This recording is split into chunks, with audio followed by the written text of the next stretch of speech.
Gülen, who chose a simple life, distancing himself from luxury, developed his intellect, creating new ideas which have gone on to be an inspiration for many people today. All over the world, there are educational institutions that have been developed along his ideas of educational method, founded by those inspired by his ideals. Such institutions can only strengthen the hopes for the establishment of permanent peace throughout the world. Gülen is first and foremost an intellectual. His speeches and the ideas expressed in his books cover a period of 40 years. Such works have attracted remarkable interest, both in Turkey and abroad, as they present ideals that can readily be brought into reality.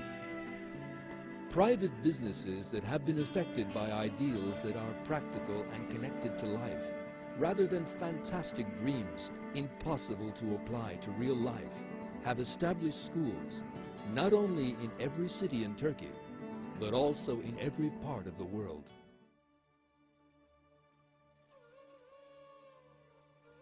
Today, we can see the graduates of these institutions coming from different regions of the world, having grown up in different cultures, yet still having an astounding concordance and unity, working in a leadership of wisdom and science in these schools throughout the world. These students are a silent evidence of how to live together peacefully, without taking into account the color of one's skin, or personal ideas or beliefs.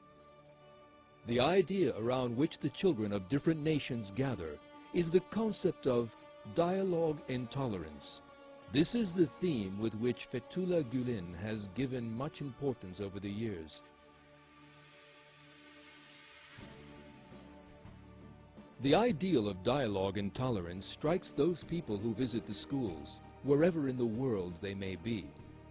If the idea of dialogue and tolerance among cultures has been put forward by idealists, then those who are eager to nurture this tolerance and dialogue, those who are looking for the lost paradise, are then realists.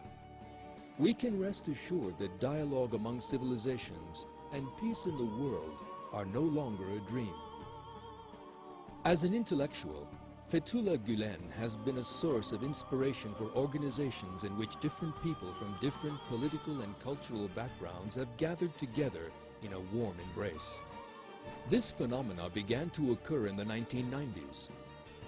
As an authority in Islam, he invited the authorities of other religions to meetings that were set up within the mosaic of the religions that stretch over the history of time. He stretched out his hand with love, and he was not ignored.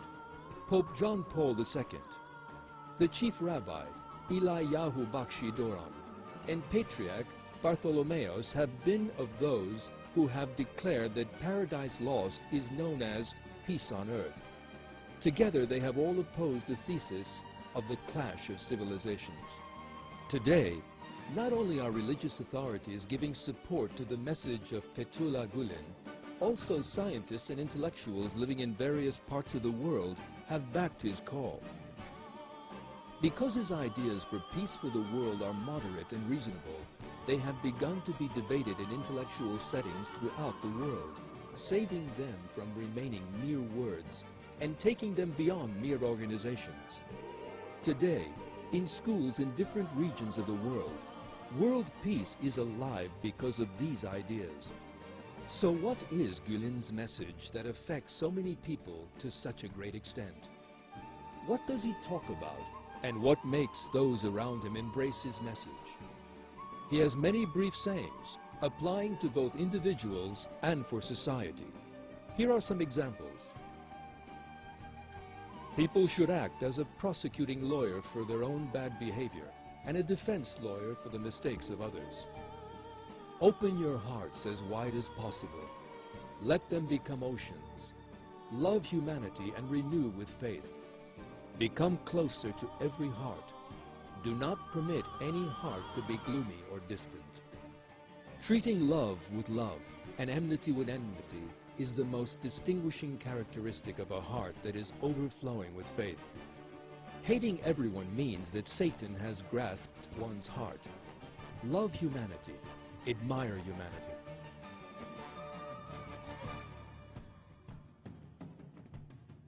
There are no limits to one's usefulness to others.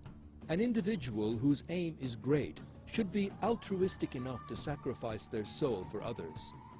However, virtue depends on one's being intimate, generous, pure of intention, and removed from racial and national fanaticism.